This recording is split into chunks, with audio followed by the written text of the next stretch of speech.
Speaker, Bart The Crazy. The Crazy Bart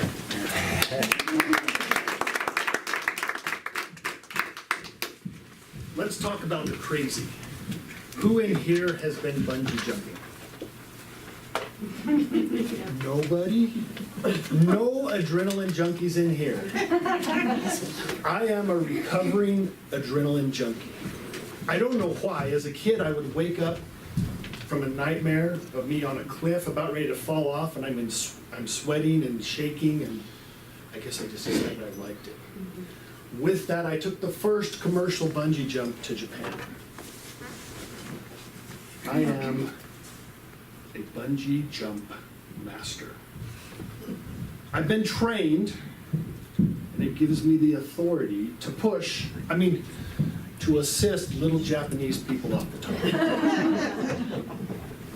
I would hook a giant rubber band, the bungee cord, to my customer. I would gently assist them to the edge, and the conversation would go something like this. "Ii desu ka? Are you ready?" "Uh-huh." "Seguro?" "Uh-huh." What does seguro mean? "Are you sure?" In Spanish. I'm in Japan. They don't care what I say or what language it's in. They are focused on that impending dive into the abyss. Up on top of this tower sometimes when I was there, I would think, what happens if the cord breaks? Or if someone hits the ground? What do you say to the next person in line?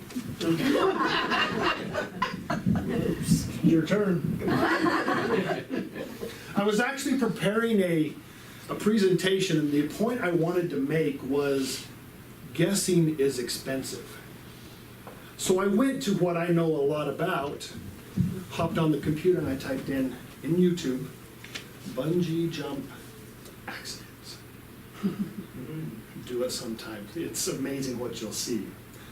There's this one bungee jump system that was over the top of a river, and the guy was there ready to go. He had his hands up. The bungee jump master was behind him ready to assist. He falls and he hits the water. The look on the bungee jump master's face was classic. Huh. Guessing is expensive. Bungee jumping.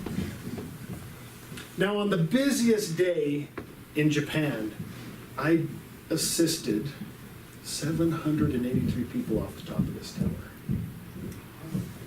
But on a slow day, I was up there by myself. And the brilliant mind wonders. Now, this is brilliant. This is crazy. Brilliant, crazy. At the bottom of my tower was this giant stuntman airbag. One of those that the stuntmen actually jump into. In theory, someone could jump from up there, 8 stories, into the airbag without a cord and survive. I wonder if I can do it. I walk to the edge, I look down. I ain't that crazy. But the brilliant mind doesn't give up. I continued. I could jump with a cord attached, wait for the bouncing to stop, unhook, and then I'm only falling from 3/4 of the way up, 6 stories instead of 8. That's doable, right? I jumped, the bouncing stopped, I couldn't unhook. The guy lowered me to the bottom, I went back up to the top. The brilliant mind continued. When I attach a bungee cord to a customer, I have a 9-inch strap with a carabiner on one end. I could put 2 of those straps in a circle, hook each one of them to the bungee cord, and what do I have? Handles.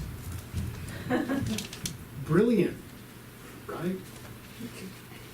I could jump with the cord, just hanging onto the cord, wait for the bouncing to stop, then all I gotta do is let go. Handles in hand, I walk to the edge. Saying in my head, "Y desu seguro." And I jumped. Now, obviously, I was able to hang on. I waited for the bouncing to stop, and I let go. Sometimes the brilliant mind doesn't go far enough. I am hanging at the end of a large rubber band. What's gonna happen when I let go? The cord shot to the top of the tower with a loud bang. I fell to the mat with a loud slap. It echoed throughout the park, and everybody came running to see who just died.